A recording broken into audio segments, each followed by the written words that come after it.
প্রিয় দিনী মা ও বোনেরা, আসসালামু আলাইকুম। আপনি কিভাবে বুঝবেন আপনি কি জান্নাতি না আপনি জাহান্নামী?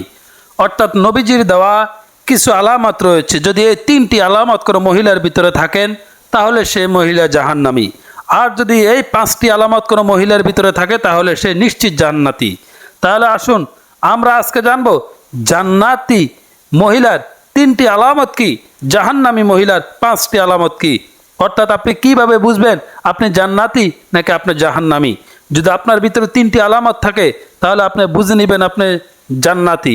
আর যদি আপনার ভিতরে পাঁচটি আলামত থাকে তাহলে আপনি বুঝে নেবেন আপনি জাহান্নামী। আসুন আমরা একে একে জেনে নেই। জানার পূর্বে অবশ্যই আপনারা আমার চ্যানেলটিকে সাবস্ক্রাইব করে রাখবেন। আল্লাহর প্রিয় হাবিব সাল্লাল্লাহু আলাইহি ওয়াসাল্লাম দো জাহানের বাদশা নবী জান্নাতি ও জাহান্নামী লোকের কিছু চিহ্ন বলে দিয়েছিলেন। এইসব চিহ্ন দ্বারা বোঝা যাবে কে জান্নাতি আর কে জাহান্নামী। নবী করিম সাল্লাল্লাহু আলাইহি ওয়াসাল্লাম ইরশাদ করেছেন, তিন শ্রেণীর মানুষ জান্নাতি। অত্যন্ত গুরুত্বপূর্ণ একটি বিষয় দিনী মা ও বোনেরা, তিন শ্রেণীর মানুষ যারা জান্নাতি, অর্থাৎ তিন শ্রেণীর মহিলা জান্নাতে যাবে। তিন শ্রেণীর মহিলা কখনো জান্নাতে যাবে না।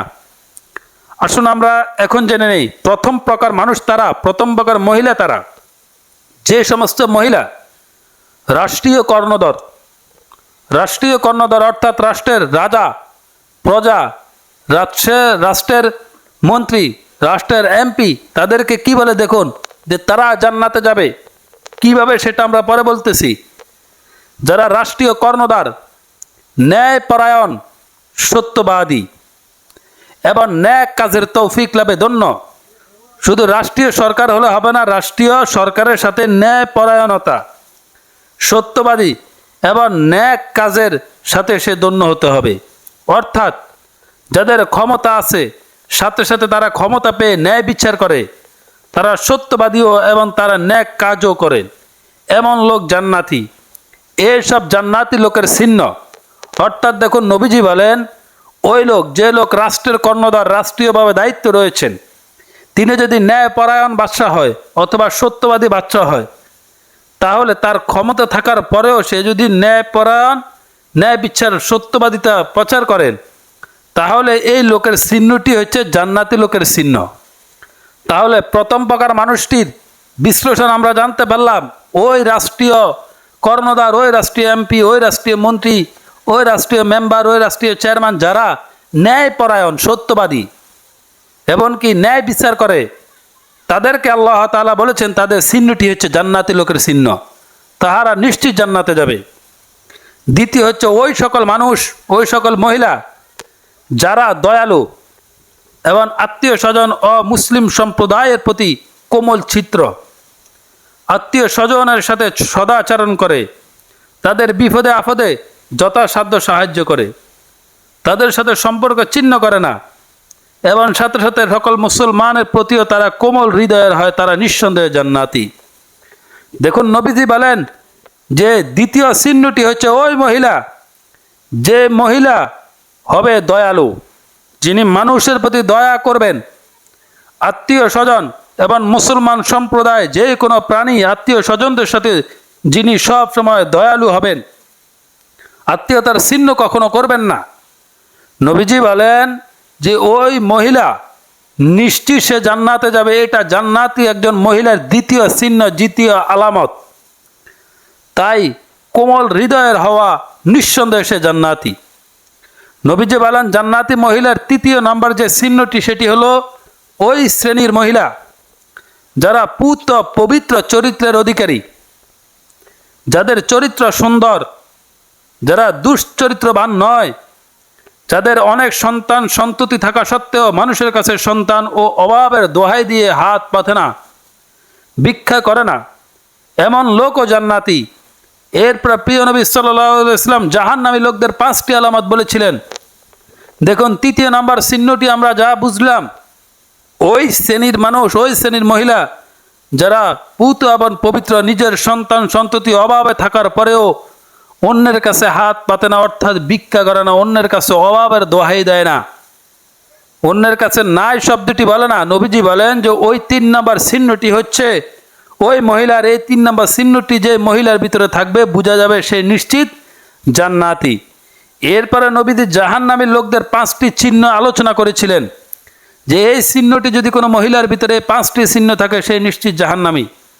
প্রথমত যে চিহ্নটি সেটি হলো যে ভালো মন্দ পার্থক্য করতে পারে না, যাদের কাছে ভালো মন্দের পার্থক্য করার ক্ষমতা নেই, ওই মহিলা নিশ্চিত জাহান্নামে যাবে। তাহলে কি বুঝলাম? জাহান্নামী মহিলার 5টি চিহ্নের ভিতরে প্রথম যে আলামতটি রয়েছে সে আলামতটি অত্যন্ত গুরুত্বপূর্ণ এবং অত্যন্ত বিচক্ষণতার সহিত আলামত। 5টি আলামতের ভিতরে প্রথম যে আলামতটি সেটি হচ্ছে যে মহিলা কোনটা ভালো কোনটা খারাপ সেটাকে পার্থক্য করতে পারে না, যাদের কাছে ভালো মন্দের কোনো প্রকার পার্থক্য নেই, অর্থাৎ অন্ধভক্তি অন্ধ চোখ যাকে বলে, এক তরফা টানে যাকে বলে। নবীজি বলেন যে ওই মহিলা সর্বপ্রথম ওই মহিলা জাহান্নামে যাবে। জাহান্নামী মহিলাদের সর্বপ্রথম যে আলামতটি, সর্বপ্রথম যে চিহ্নটি ওই মহিলার কাছে সেই চিহ্নটি রয়েছে। এখন আসেন জাহান্নামী মহিলার যে 2য় নম্বর চিহ্নটি রয়েছে সেটি হচ্ছে খেয়ানত। তারা এমন খেয়ানতকারী মানুষ, সাধারণ বিষয়ে যে খেয়ানত করে যার লোভ লালসা কারো নিকট লুকায়িত নেই। অর্থাৎ নবীজি বলেন যে জাহান্নামী ওই মহিলা তার 2য় নম্বর যে চিহ্নটি সেই চিহ্নটি হচ্ছে উনি আমানতের খেয়ানত করে। অর্থাৎ যেই কোনো বিষয়ে তার লোভ লালসার অনেক বেশি, তার কাছে কেউ কোনো জিনিস যদি আমানত রাখে তাহলে সে তার খেয়ানত করে।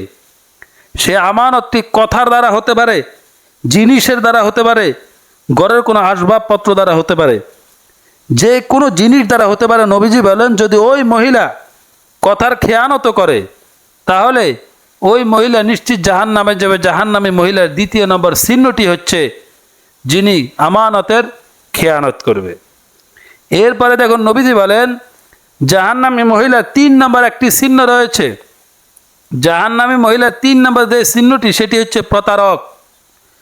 যে লোক আপনার পরিবার পরিজন এবং ধন সম্পদের বিষয়ে আপনার সঙ্গে সকাল সন্ধ্যা প্রতারণা করে, অর্থাৎ নবীজি বলেন যে মহিলা প্রতারণা করে, জাহান্নামী মহিলার 3 নম্বর যে চিহ্নটি সেটি হলো যে মহিলা আপনার পরিবার পরিজন এবং ধন সম্পদের বিষয়ে আপনার সঙ্গে সর্বদাই প্রতারণা করে।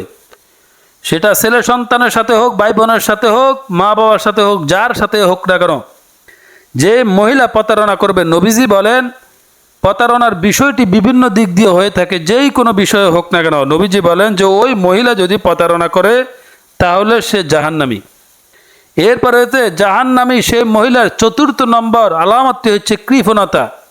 যেই মহিলা কৃপণ সে নিশ্চিত জাহান্নামে যাবে, এটা তার 4র্থ আলামত। 5ম নম্বর আলামতটি হচ্ছে মিথ্যা বলা এবং গালমন্দ করা। যেই মহিলা মিথ্যা বলা এবং গালমন্দ করে নিশ্চিত সে জাহান্নামে যাবে। আজকের ভিডিওটি এই পর্যন্ত, পরবর্তী ভিডিও দেখার আমন্ত্রণ জানিয়ে আজকের মতো বিদায় নিলাম। আসসালামু আলাইকুম।